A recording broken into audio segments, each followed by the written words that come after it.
Salut à toi. Aujourd'hui, je voulais te partager un peu de ma vie personnelle, ou plutôt de ma vie entrepreneuriale. J'étais persuadé que ça allait t'intéresser, et donc je me suis dit, pourquoi pas te partager un peu les coulisses de ma vie entrepreneuriale, ou plutôt la création d'une entreprise. J'habite principalement en Asie, en Océanie, et pour moi, je réfléchissais à démarrer une nouvelle entreprise. Je vais bientôt démarrer une activité professionnelle en dehors de mon boulot à plein temps.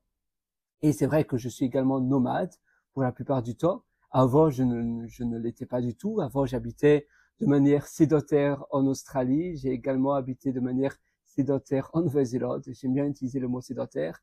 Mais maintenant, je me suis dit, voilà, après l'Australie, après avoir vécu pas mal d'années en Australie, je me plonge enfin dans le monde du nomadisme. Et c'est vrai que j'étais déjà nomade il y a pas mal de temps au Royaume-Uni. Je voyageais beaucoup au Royaume-Uni, donc j'étais nomade, mais dans le même pays. Et d'ailleurs, j'avais une entreprise également. J'avais une entreprise au Royaume-Uni et j'habitais principalement à Manchester, mais je voyageais aussi. Et puis après, je voyageais également en Irlande. Et donc, mon entreprise était basée au Royaume-Uni et c'était ma première création d'entreprise là-bas. Et c'était vraiment très simple. En moins de 5 minutes, quasiment, mon entreprise était créée. Et je voulais te partager la même chose. D'ailleurs, j'ai partagé pas mal de PDF à ce sujet. D'ailleurs, je peux peut-être les retrouver si ça t'intéresse. Je vais d'abord débloquer mon ordinateur et je vais te montrer cela. Mais ici, pour ma part, maintenant, j'habite en Asie. Donc, je réfléchissais à 3 lieux. C'est les 3 lieux que j'avais sélectionnés, les 3 meilleurs lieux.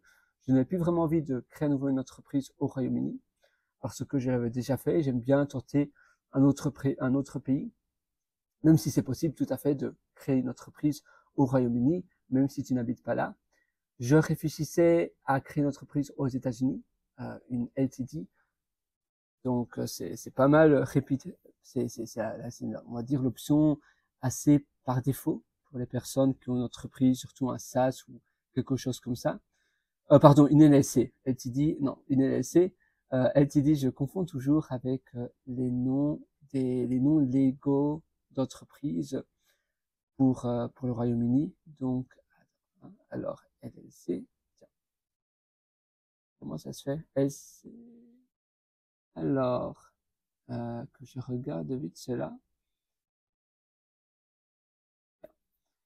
Hum,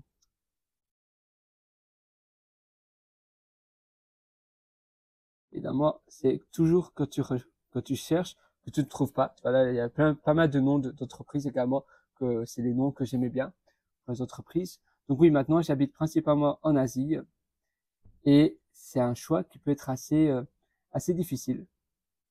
Donc, LLC, alors, où ça se trouve? Ah, voilà.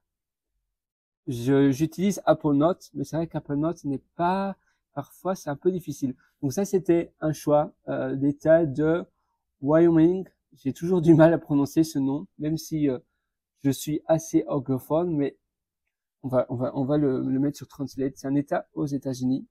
Et ça, c'est un choix assez répandu, mais je me suis, finalement, après avoir réfléchi longtemps, et pour avoir une entreprise sur le long terme, une entreprise sérieuse, il s'avérait que avoir une entreprise aux États-Unis n'était pas spécialement le meilleur choix. N'importe qui peut créer une entreprise aux États-Unis, mais après, même pour ce pays ou pour d'autres raisons, c'est pas le meilleur choix. C'est un peu comme tu peux créer une entreprise au Delaware ou un autre État, mais ça fait aussi un peu. Là, il y a le téléphone qui sonne. Ça fait un peu, ça fait un peu cliché, tu vois. Voilà, Delaware. Je vais simplement répondre au téléphone. Une seconde, je sais pas qui appelle. Hi. No, no, I haven't. No, it's not for. That's weird because I haven't. Uh, yes, it is. Right. Do you know the name of the person who made the order?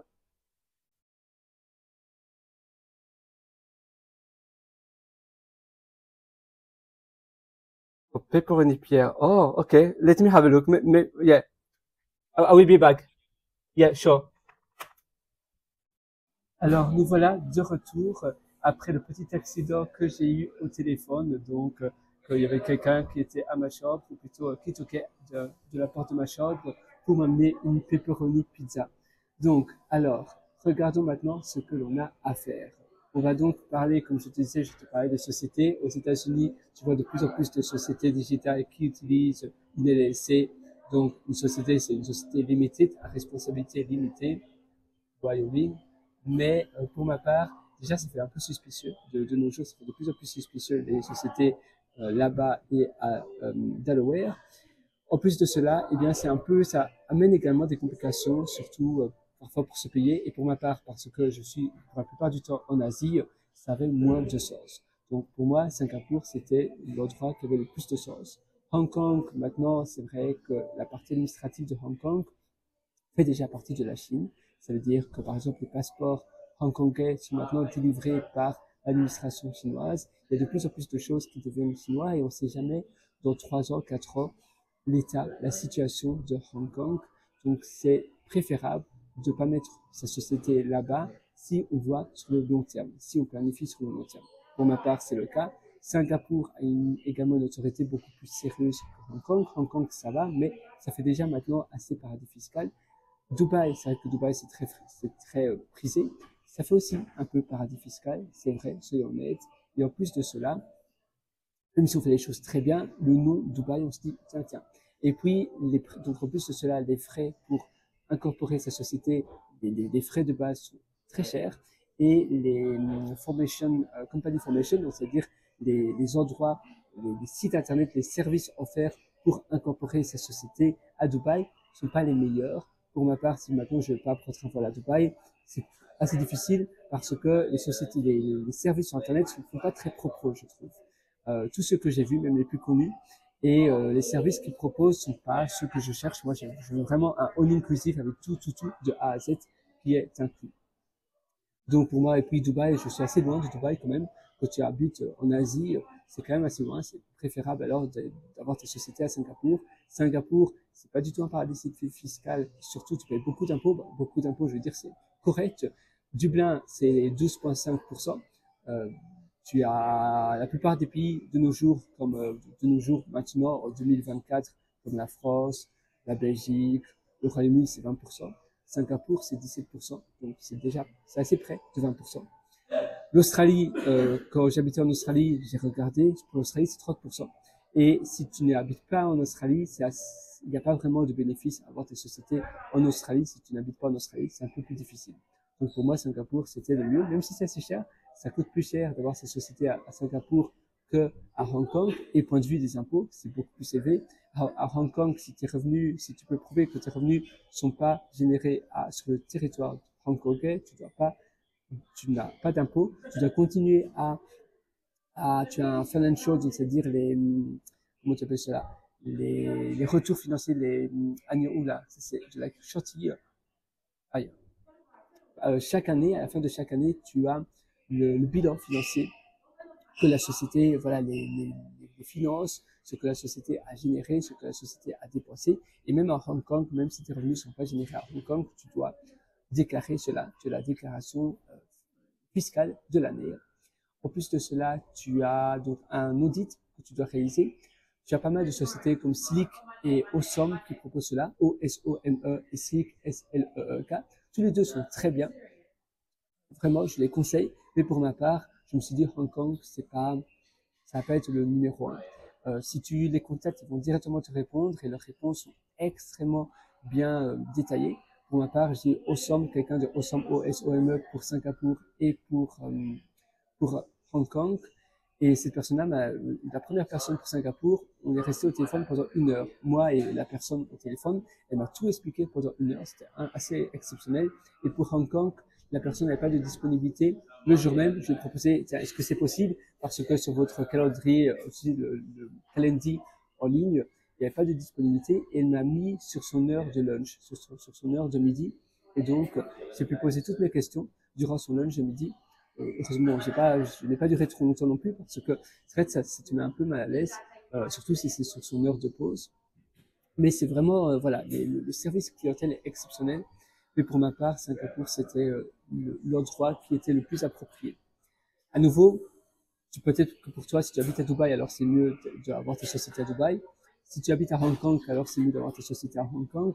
Mais sinon, c'est vrai que si tu veux avoir un pays propre, sérieux, et que tu vois sur le long terme les choses, un pays stable, Singapour est beaucoup plus stable que Hong Kong, et l'infrastructure pour les sociétés en ligne, c'est beaucoup mieux. Évidemment, maintenant, si tu penses faire du business en Chine, ou que tu as une usine en Chine, ou que tu travailles avec des personnes en Chine, Hong Kong, c'est à privilégier. Mais si tu ne comptes pas faire du business en Chine, alors c'est mieux Singapour, surtout pour les business en ligne, si tu veux utiliser l'intelligence artificielle, si tu veux peut-être lever des fonds également, Singapour sera beaucoup plus simple. Delaware, si tu regardes les États-Unis, alors Delaware, c'est mieux si tu veux lever des fonds.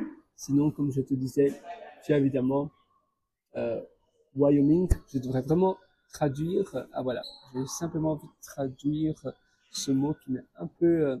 je ne sais pas pourquoi, je n'arrive pas à dire ce mot en anglais. Tu sais, même si tu parles très bien une langue, parfois tu as des mots où tu accroches un petit peu. Alors, on va traduire cela. Wyoming. Wyoming, avec un N. Wyoming. Et voilà, donc c'est pour ma voilà, c'est un peu l'histoire pour pourquoi ma société est à Singapour, les raisons. Et je pense sincèrement, et toutes les recherches que j'ai faites, si tu veux avoir une société en ligne, faire du business en ligne, du web development, ou bien de l'AI, de l'intelligence artificielle, ou quelque chose de semblable, Singapour, c'est le top. Maintenant, tu dois avoir un directeur. Tu as Slick et Awesome qui proposent un directeur pour toi. Donc ça, c'est assez facile. Pour ouvrir un compte bancaire, c'est aussi plus simple avec Singapour, même si maintenant tu as les banques les banques digitales qui t'offrent cette option-là. Tu as également Stratis qui propose un service de banque digitale. Et donc, c'est beaucoup plus simple d'ouvrir une banque comme cela. Sinon, tu as Startis. Startris.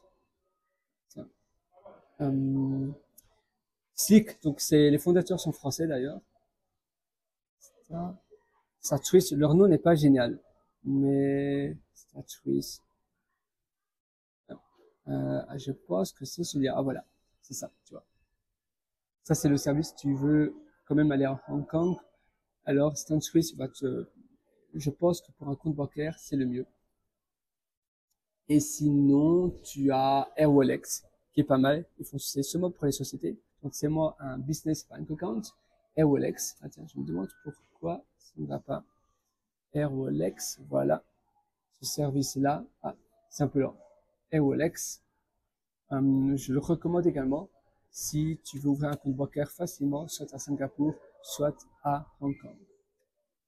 Et là, tu ne dois pas te rendre en personne. Si tu veux ouvrir un compte bancaire traditionnel, alors, surtout si tu fais beaucoup de transactions, alors il faudra aller en personne pour conclure, pour clôturer l'ouverture de ton compte en banque, soit à Singapour, soit à Hong Kong.